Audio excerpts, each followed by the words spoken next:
My story about COVID and long COVID continued. This is part two. So, I wouldn't have made it without nurses, amazing nurses who treated me like a prince. I'm a really nice guy. Conservatives aren't going to think so, but I don't care about their opinions anyway. This is the thing. The incompetence of Donald Trump is what caused COVID to spread like wildfire. How is it hard to ask people to wash their hands, wear a mask, social distance, and then when the vaccines came out, to get a vaccine? I don't get it. My experience came before that. The company I was working for is amazing. They were immediately responding to every single piece of information they could get.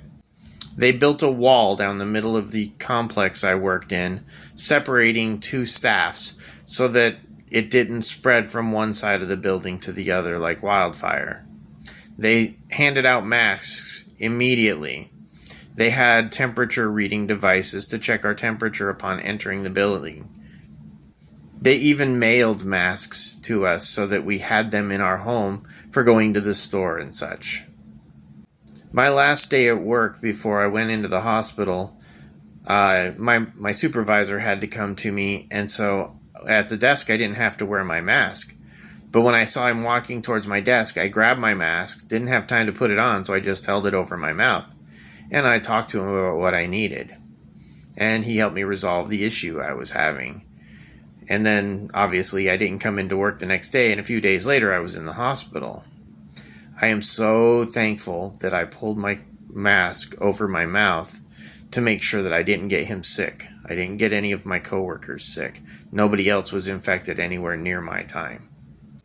That company kept in touch with me and still does because they want me back. I've been gone for 2 years and they still want me back. That's a huge motivational experience for me. I don't think my hand is related to the COVID, aside from the fact that I was in the hospital and on a ventilator. I believe I was dropped, which caused some injuries and nerve damage, and my hand does this. That's about the limit of what I can do. Well, that is the limit of what I can do with my hand. So it's been a long, painful experience going through occupational therapy to try and get my hand back. I probably will never golf again.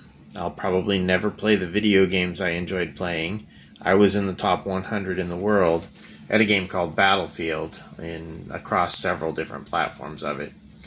And I haven't driven my Camaro in over 2 years now because I don't think it's safe for me to do so yet.